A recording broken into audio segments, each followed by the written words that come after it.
Hello, my name is Diane, and today I want to talk about all of the books I read in October. I ended up finishing 7 books in October, 4 novels and 3 graphic novels, and I, with one exception, liked everything that I read. There was one book that I didn't really care for, but I also wasn't really expecting to when I started it, so I'm not really that disappointed about it. And I liked everything else, so I think that was a pretty good reading month. I wish I read a little more, but the first half of the month I was doing pretty well with reading, and then the second half I really just needed to slow down, and that's when I picked up those graphic novels, something a little slower, something a little cozier, and sometimes you just gotta do that. So that's what I did, and I really enjoyed it. So let's get into what I read. The first book I finished is The Library of Shadows by Rachel Moore. This is her debut novel. It is a young adult paranormal romance, and while that's not really my age category and I don't really usually like romance, I did really enjoy this story. I was pleasantly surprised. I thought it was really going to be hit or miss just genre-wise what appeals to me. There's a story about this girl named Estee, and she goes to this boarding school where her father used to attend, and she doesn't know a great deal about him. Her father has since passed away, but she knows that he attended this school and he got kicked out for some reason, so she wants to use her time there to learn a bit more about who he was when he was younger and also figure out maybe what happened to him. While she is there, she ends up meeting this boy who is a ghost who lives at the school, and together they uncover that there are other ghosts who also live at the school and stay there, and she is trying to figure out why that is, why there are so many ghosts there, and why they seem to gravitate towards this place, this library within the school. And I thought it was a really interesting story. There are some themes of grief without being very heavy-handed about it, which is something I like reading about. Estee's struggle to learn about her father after the fact and just kind of coping with her loss of him still, and her getting to let other people in, whether they're actual human beings or ghosts. I thought the mystery was really interesting, her just uncovering things about her father and about this school, and I also liked her relationship with the other characters in this. There is a bit of romance, which I don't tend to like, but this was a slow burn romance that I felt built up in a more natural, believable way. I don't like romance mostly because I tend to find that it develops too quickly and it's not believable, to me anyway. So I really liked that there was actual building of the relationship within this, and it wasn't a major point within the story. The mystery was definitely still the focus of everything that was going on. And I just thought this was a really great debut. I thought it was well written. I had a lot of fun with it. Definitely reads more like a rom-com centered around a mystery. Just that kind of, there's some serious things happening, but it feels a little bit more lighthearted without being too goofy. So I had a lot of fun with this. I would recommend checking it out if you like those types of stories, like dark academia, paranormal romance. Then I read Dragon Teeth by Michael Crichton after reading Jurassic Park and The Lost World. Finally, I wanted to read more of Michael Crichton's work, and I also wanted another story about dinosaurs. While this one isn't really about dinosaurs, it is about dinosaur bones. This follows the main character, William Johnson, who is a college student, and on a bet, he ends up convincing one of his professors to allow him to come on an expedition to the West to find dinosaur bones. I didn't really connect with the main character, but I thought that it was really well written. It was a very compelling story, and I thought it was well paced. There's definitely a lot of action as you go along, and I thought it was really interesting because it takes place during an actual period of American history, and the side characters are actual people that existed, and it's kind of crazy to think about now. This took place during the Bone Wars, which is the period of time just after the gold rush, and people were racing to get out west and find the dinosaur bones, which were very abundant in America at the time because they were very valuable, at least within the world of people who care about dinosaur bones. And the 2 professors that are at the center of this story were actual professors who were real rivals, and they had a personal rivalry with one another to find dinosaur bones and fossils and bring them back and outdo each other and also to sabotage one another. There was also an ongoing war with the Native Americans, which made it even more dangerous. Plus, the West wasn't fully settled, so just general travel outside of all of these things was dangerous anyway, because there weren't just roads to drive along. They were in horse-drawn carriages, just kind of going. So I thought it was really interesting to read about this period of time that I don't think I've ever really heard about before, so it made me want to learn a little bit more about that. And I think it's more interesting for me as someone who never liked history in a classroom type of structure. I really like learning about it through stories that feature actual people, even if the main character in this is fictional, but everything else about the time period and the other people was based on real life and real history. And that is the most interesting way for me to learn about history. And on top of that, I just thought this was a good story. I thought it was well paced. There was a lot of action happening. And I really like Michael Crichton's writing so far. So I definitely enjoyed this one. Not my favorite. I didn't like it as much as the Jurassic Park books, but still liked it, and I learned a little bit, which is cool. Then I read House of Salt and Sorrows by Erin A. Craig. This is the book that I didn't really like, but I also didn't expect to like it, and it is a fantasy romance that is a fairy tale retelling based on the 12 Dancing Princesses, I think is what it's commonly known as. The version I have is called The Shoes That Were Danced to Pieces, but the story takes the fairy tale at the core of the story and keeps a lot of the elements. It definitely keeps true to it while making a completely different story out of it. There was a lot added to it in the mystery, making it a little bit creepier, adding the romance in, and definitely made it its own story while still keeping true to the original. But it just, for me, it added a little too much. It added elements that I personally don't really care about. So the story has 12 sisters. The main one that we follow is Annalie, and at the beginning of the story, her mother has passed away, as have 4 of the sisters, and it's believed that the family is cursed, and that's why they're dying. But Annalie thinks that there's something else going on. There's somebody behind this. It's not just a curse. And she is set on uncovering this mystery, whether or not anyone else is really on board with her. There is a romance. There's a bit of a love triangle. I didn't love the romance just because I just felt like it was pretty obvious. That was my main problem with this, is I felt like a lot of things were obvious. The person that I guessed right off the bat was behind what was going on ended up being the person behind what was going on, even though there's a lot of trying to distract you with other things happening. It just wasn't very convincing to me to be like, I don't know who it is. I kind of guessed it right off the bat. It felt pretty obvious. Maybe that's just me, but I was a little disappointed that the villain was who I thought they were. I wanted a little bit more surprise. The romance also felt very obvious, even though there was a love triangle aspect. I thought it was pretty obvious who she was going to end up with right from the get-go. But again, this is a young adult book, and I am not in the young adult age group, so maybe if you're a teenager and you read this, it's a little more surprising. There's a little more suspense. For me, it just felt like everything happened the way I kind of expected it to, and that was a little disappointing to me. There's also some, I guess, supernatural elements added to this on top of the regular fantasy things going on. Some of the fantastical elements just felt a little out of left field, I guess, which is a little silly to say for a fantasy. They can do whatever they want, but I don't know, some of the things just felt like, why are they there? They felt like too much. For me anyway. That's obviously my personal opinion. People seem to like this. It's well rated, so I'm probably the outlier here, but this is my wrap up, and this is what I thought of this book. I just thought it was too much. It did too many things, and the things that I wanted it to focus on, like the mystery, there are some really creepy things happening. Annalie becomes sort of an unreliable narrator in an unintentional way, and there's just a lot of elements that I thought could have been really cool, but there was too much stuff distracting from them for me. So I don't know, if you like fantasy romance, a little bit creepier, this is probably worth checking out, but for me, that's just not what I like to read. Then I read Xenocide by Orson Scott Card. This is the 3rd book in the Ender Saga.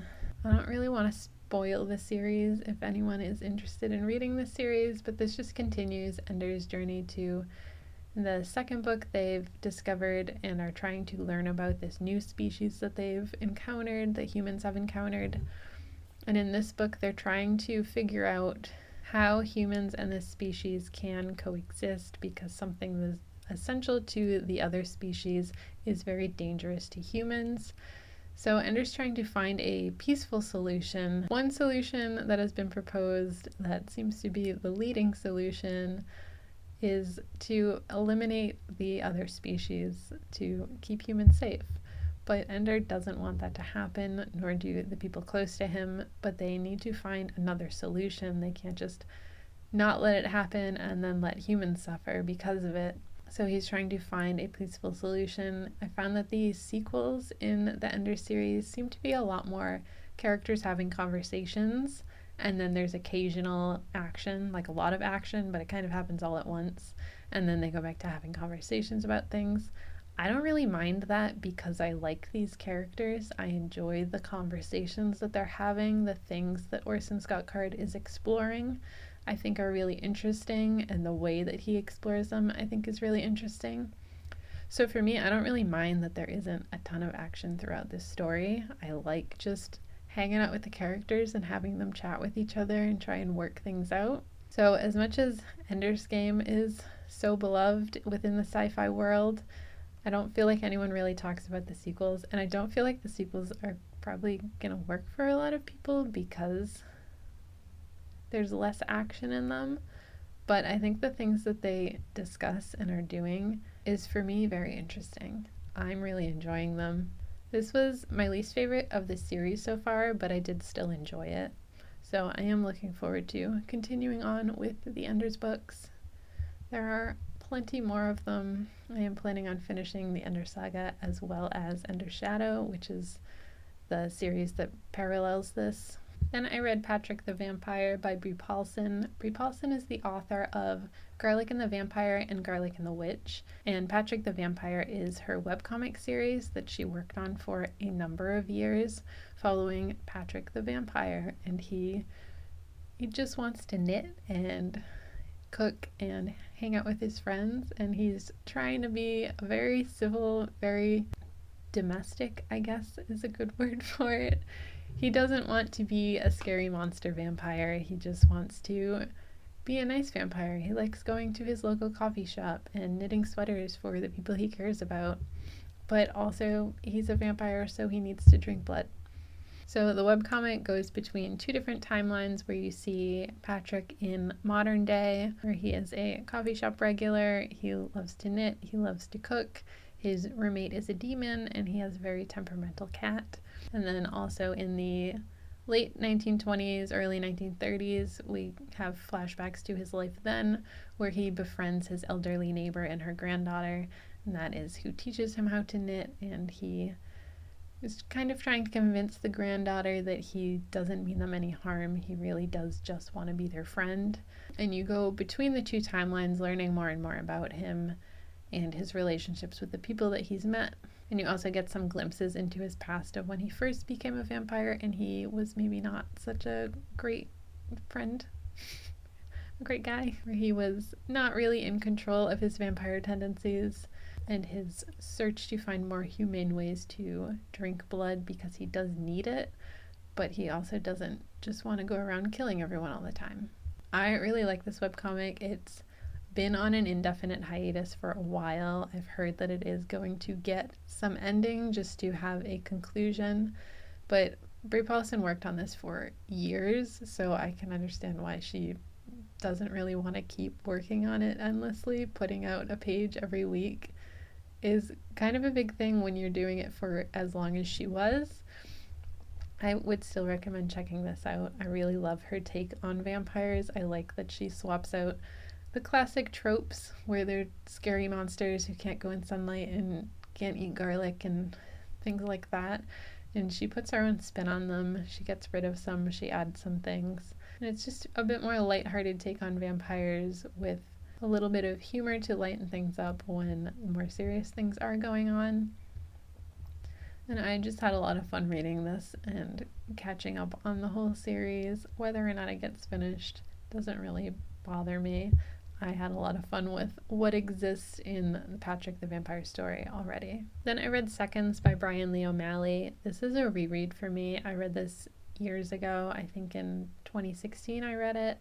So it's been quite a while, but I've been wanting to revisit this story. This follows Katie, who is the chef at a restaurant called Seconds, and she was brought on board pretty early, I think when the restaurant started, and she has made it into a very successful restaurant, but now she's ready to open her own restaurant.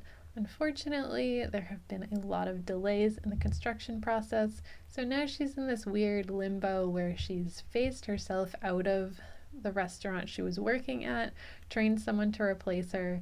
She doesn't really need to be there anymore, but her new restaurant is not ready, so she can't be there. She's not quite sure what to do with herself. Also, her ex has reappeared and wants to talk to her, and she's really not ready to deal with that.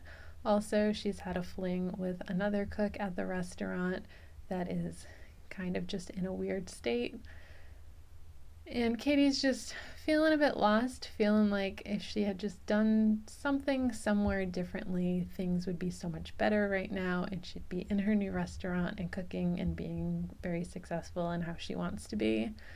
And then this mysterious girl appears who gives her a magical mushroom that if she eats it, she can erase one mistake. And it somehow works, and Katie ends up taking advantage of this. She finds the mushroom stash, and she steals all of the magic mushrooms, and one mistake at a time works on making her life perfect.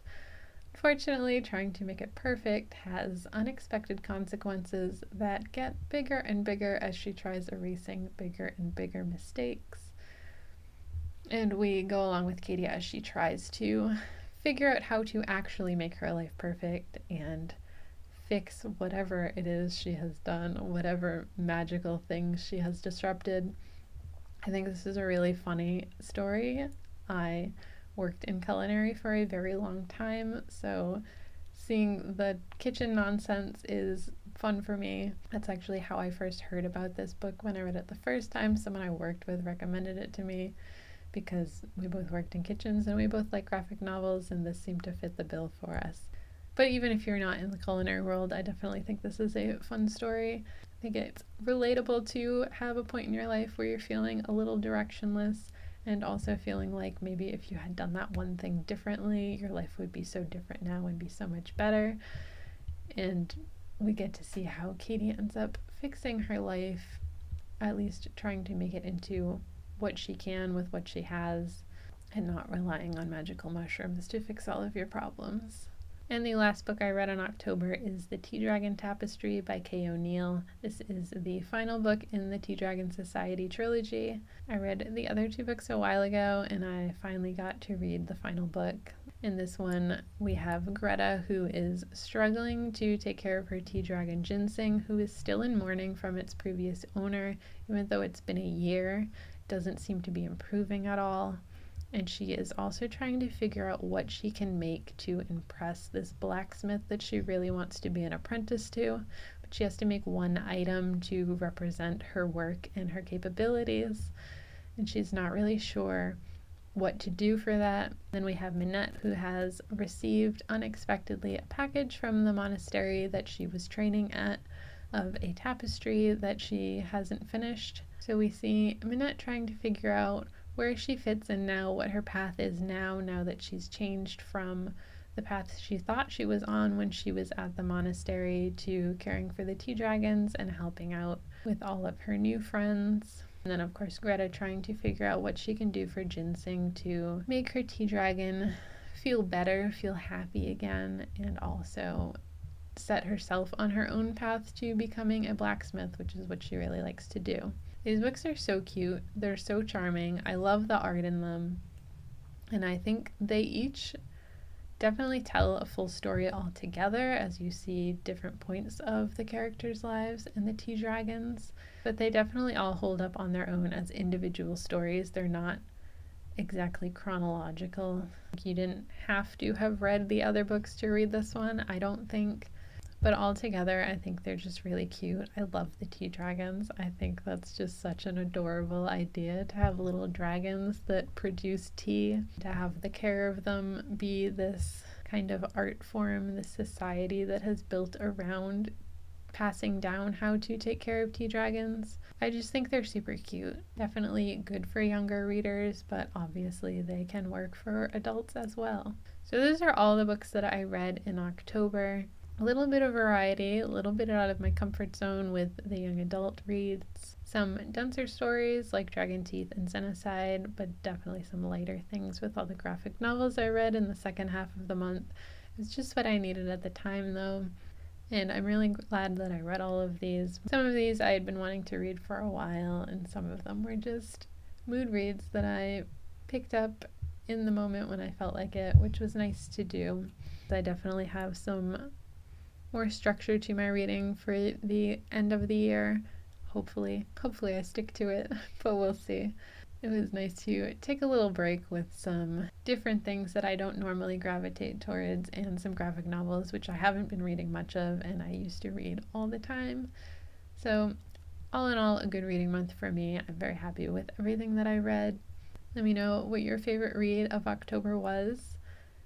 And that's all for me today. Thanks for hanging out with me. I'll see you next time. Bye.